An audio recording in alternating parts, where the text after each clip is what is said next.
Hello, welcome back. 1.12, Chance and Data, Lesson 4. You know the drill. Let's do this. Lesson 4, Expected Value and Expected Return. We've already talked a little bit about expected value, and that's all good, because there really is only a little to say about it. However, I'll still say it again here. The expected value is the number of times you expect something to occur. For example, if you have a 3/5 or a 60% chance of scoring in basketball and you have 10 shots, you'd expect to get 6 of them in. So the expected value is the probability that something happens multiplied by the number of attempts. I mean, fairly straightforward. Cool, that's expected value. Expected return, this is really another example of expected value, but it's a little bit more nuanced. It's got a little bit more going on. Imagine drawing 2 cards from a deck and checking their colour. So is it a black or is it a red card? Now imagine you're doing this for money. If you get 2 reds, you get $2. If you get 1 red and 1 black, you get $1. And if you get 2 blacks, you lose $1. How much money do you expect to make or lose on average? In other words, would you expect to make or lose money in the long run? Multiply the probability of each outcome by the gain or loss for that outcome. So there's a 1 in 4 chance that you're going to get 2 reds, and if you do, you get $2. Multiplying them together says that on average you get 50 cents. 1 red and 1 black is 1 in 2 chance, and you get $1. So a half times $1 is again 50 cents. And 2 blacks, well, there's a 1 in 4 chance that it happens, and you have negative $1 if you get that, so it's negative 25 cents. Each outcome is worth a particular amount on average.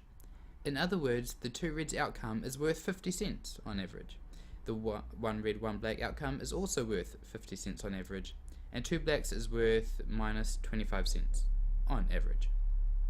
Adding them together, you get 50 cents plus 50 cents minus, oh, that's 2 minuses there, whoopsies, minus 0.25 gives you 0.75. There should only be 1 minus there because 2 minuses makes a plus, and that's not what I'm trying to say here. So that's a typo. Therefore, you can expect to make 75 cents on average each time you play. In other words, you expect to make money in the long run. Now that's not saying that you're going to win 75 cents each time you play. And it's not saying that if you do get 2 reds, then you're going to get 50 cents because you get $2. That's the prize for that. But that happens 1/4 of the time. So every time you play, on average, you're getting 50 cents from the 2 reds situation. Every time you play, you're getting 50 cents from the 1 red, 1 black situation. And every time you play, on average, you're losing 25 cents from that two blacks situation.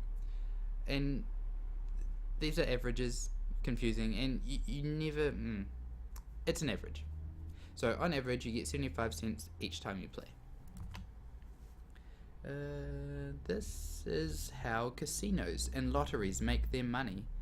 For example, in a simplified situation, there is only one jackpot worth $1,000, and you have 0.05% chance of success. That's like 5 in, that's 100, that's 10,000, no.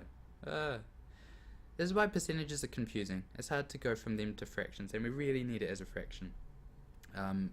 Earlier on, I calculated it to be 5 in 10,000, apparently. Oh yeah, because it's 100 to... No, that doesn't make sense to me. Percentages. Don't you just love them? The game costs $2 to play. Moving on. The value of each outcome is... So a jackpot has 0.05% chance of happening. It'd be better if that was written as a fraction, but no, they gave it as a percentage. Multiplied by what happens if you get it, which is positive $1,000. So that's 5 over 10,000 times $1,000 is 50 cents. Oh my gosh, what a coincidence. That is a coincidence. That's the same as that value up there. Complete coincidence.